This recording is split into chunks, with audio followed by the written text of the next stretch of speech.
J'habite à La Réunion, une des superbes îles de l'océan Indien. On y est bien et on y vit, vous ne pouvez pas savoir.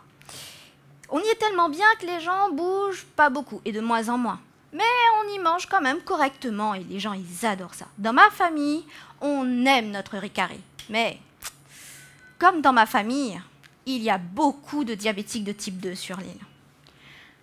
Il faut savoir qu'à La Réunion, il y a 3 à 4 fois plus de diabétiques de type 2 en métropole.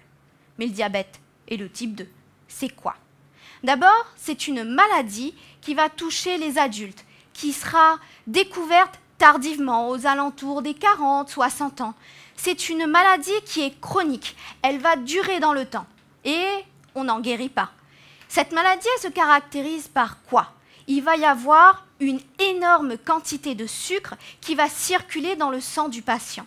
Et cette très grande quantité de sucre qui circule dans le sang va engendrer des complications. Parmi les complications, on retrouve des complications cardiovasculaires. Ces complications vont toucher 60% des patients diabétiques.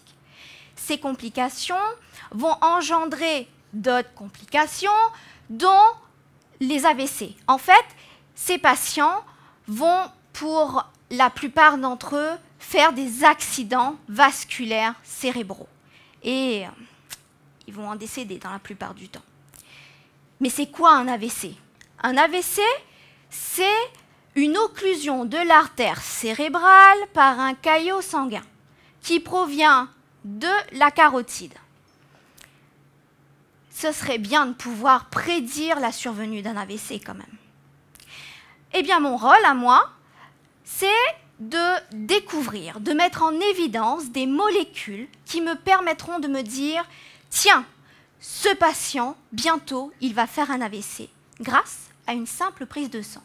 Concrètement, comment ça se passe? Eh bien, je travaille sur une étude clinique qui va récupérer des échantillons de sang de patients diabétiques et de patients non diabétiques qui ont déjà subi des examens pour dire qu'ils sont susceptibles de faire des AVC.